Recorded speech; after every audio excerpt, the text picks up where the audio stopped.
Raw was a pretty good show, but I want to talk about something that I'm personally excited about, and that is the fact that my boy Karrion Kross is finally having a PLE singles match. And not only that, he's in a storyline that seems to have legs on it and seems to be going somewhere, I don't know, in a direction to be building up to something more important. So just for doing that, WWE, I got to give you the credit you deserve. You're going to get these applause. You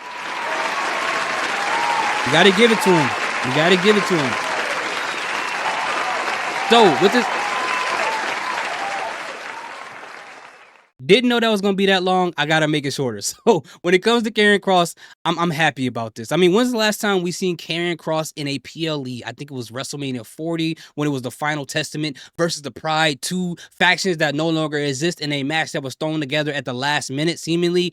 But despite of how you feel about the match, one of the most endearing things I loved was the fact that post WrestleMania, Karrion Kross came out and just talked about how excited he was about being involved in his first ever WrestleMania match. And I love that for him. When you watch the interviews he do, it's very, very humble, despite of how many times he's been cut from WWE, where they honestly, they never really gave this man a fair shake, except for in his first run in NXT, until they gave him the costume where he looked like 50 Shades of Kane, when he looked like the average Joes from Dodgeball when they got the wrong uniform before the tournament. That was pretty messed up.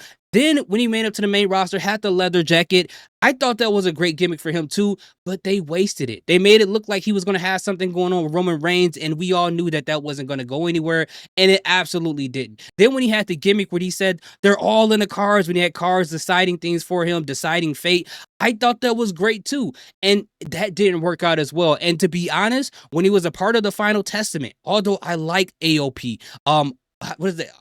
Arkham or Razor or something like that. I call them the two guys from Ninja Turtle movie, but whatever. And Ellery, even though it was great for those guys, I feel like that it was really holding him back. It really felt like that. So now we finally get to see him working on his own in a storyline that's very important. And it was great to see him being the way that he is. And the unfortunate thing was that WrestleMania 41 in his hometown, he was nowhere near the card. Instead, he was wrestling on GCW in a Bloodsport match. And the crazy part was, when I was out in Vegas, we saw the man walking down the strip, shaking hands with the fans, taking pictures with the fans, like he was actually on WrestleMania. He didn't care. He just wanted to give the fans a great experience. And that just shows how great of a guy he is and how much, you really want to root for him. And I've been rocking with him since he was White Rabbit in Lucha Underground, when he was Killer Kross in TNA. So I'm always happy when he gets the opportunity, right? So he's going to have this match at Night of Champions against Sami Zayn. And the reason why this is happening, from what I understand, correct me in the comments if I'm wrong, AJ Styles versus Dominic Mysterio for the IC title has been canceled. And the reason why it's been canceled, I don't know if one or both guys decided that they don't want to go to Saudi Arabia for obvious reasons. We have the whole conflict between Iran and Israel, with them shooting missiles at one another. And I understand that there is a ceasefire either right now or pending. But at the end of the day, you really don't know what they'll do. You really don't know. People can agree to ceasefires and still do whatever they want. I mean, these people have been going at it for a long time. This is not a political channel. I just want to put that out there. And on top of that, with Iran being probably 800 something miles away from Saudi Arabia, where Night of Champions will be, I mean, that sounds like a lot, but when people want to do certain things, not saying that they will, it's not that far away, but prayerfully and hopefully it doesn't end up like that at all. I don't want anything to happen to anybody.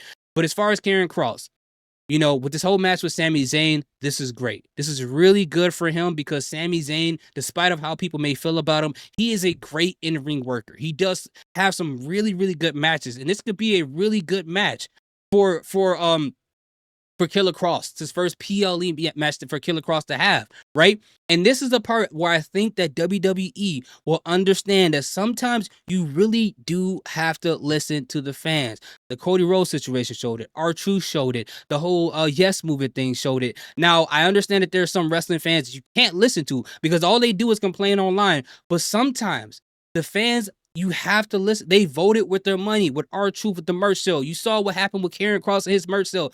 He is a great person to put forward because he does some great character work. He does some amazing character work. So giving him an opportunity to do this, hopefully they do it right this time around to take advantage of who Karrion Kross is as a character, despite of how you feel about him in the ring. Now, I know that sounds like a bunch of glazing. I know it seems like I'm a Krispy Kreme factory at this point in time.